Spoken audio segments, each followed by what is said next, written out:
Animal welfare really began in 1824 in England when one of my personal heroes, a man called William Wilberforce, who was one of the leaders in the campaign to abolish slavery throughout the British Empire and slave trade beyond it. And also he campaigned against child labor in factories and got the Factory Act passed. A major figure in making Victorian Britain much more civilized. He also turned his attention to cruelty to animals. England had it before the States did. But an aristocrat, Henry Burt, I think his name was, in 1866, saw the horses being, the ASPCA started then, and he got laws enacted.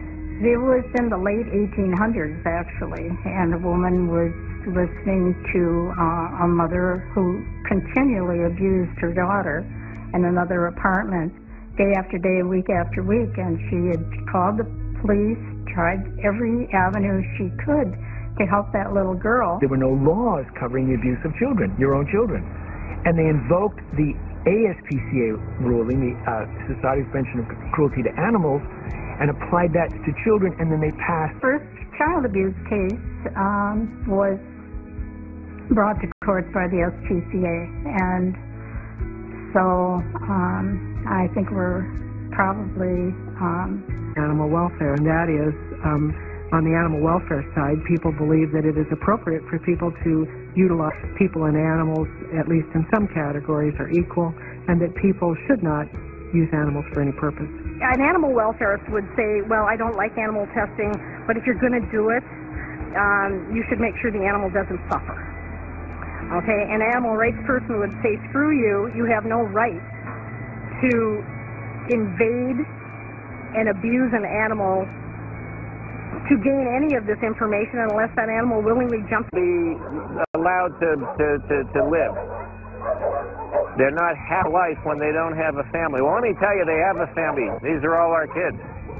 And the problem between animal welfare people is, don't you dare tell me we don't get along, because we all have different ideas on how to raise our kids. In terms of how animals are treated in Hollywood, in the large respect, they are treated better than the actors. With Brokeback Mountain, there was all people saying, one side saying, the sheep were put up in hotel suites. The other side saying the sheep were, that will immediately crop up should anything go wrong. In essence, it's replaced the duty of care of man towards the animal with the idea that animals are stopping cruelty to humans, are also justified in stopping cruelty to animals.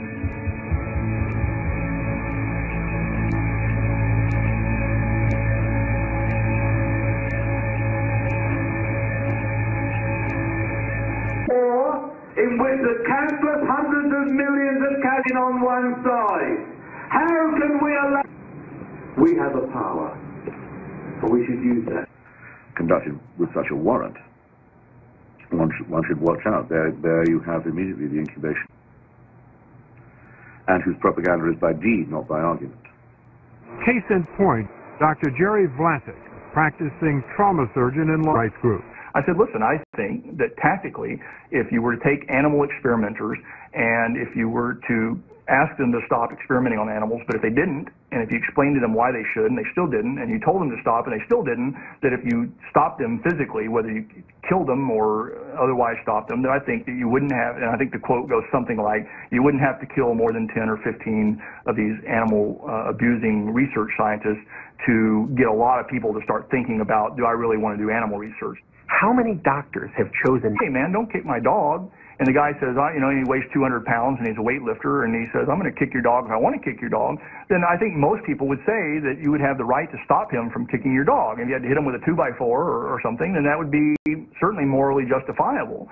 And so I'm just using whatever means are necessary. I think that's a morally defensible argument. These labs, these fur farms, these factory farms, these stores, they weren't built for any other purpose than to kill animals and to market oppression and to profit from the misery. It is simple. Plastic jug and soap. You put in sponge, which is soaked also with flammable liquid, and I couldn't find an incense stick, but this represents that. You put the incense stick in here, you light it, you place it. Underneath the weapon of mass destruction, you light the incense going. They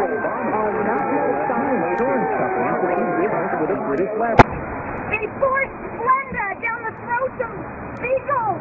But even when you go into a store and you see this product was not tested on animals, what that really means is that that product specifically wasn't tested on animals, but every ingredient.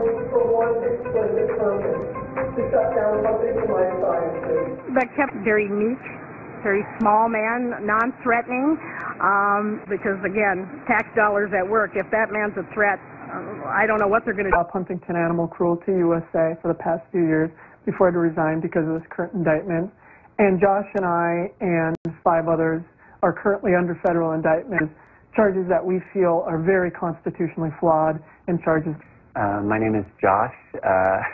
I grew up and lived kind of in the heart of the Willamette Valley, and so I was surrounded on all sides by, and basically having the contact that I had with animals and with natural beauty made me want to fight very hard to protect it. So from the time I decided terrorist. Look, the shack movement is very interesting just because it's so violent and so disturbing. Sort of a special interest subset of the Animal Liberation Front. Don't ask for animal liberation. Just take it. It's very much like the abortion movement. You know, they had it in their home addresses and then, you know, all kinds of horrible statements about what these that testing medicines and new drug therapies on animals is so wrong that you literally have to beat up the people who are involved in the work. I turned to find 3 individuals with balaclavas and what certainly looked like pickaxe handles or something of that nature, and a very nasty gash on the head. Activism in this country, the violent side of animal activism, really took a turn for the worse with the shack movement. And if somebody doesn't put a stop to it, either with new laws or with some effective prosecutions, it's just a matter of time before the whole movement starts to say, hey, who cares what's right or wrong? Let's look at what works. If the states are making it illegal and dangerous to demonstrate lawfully, people are going to go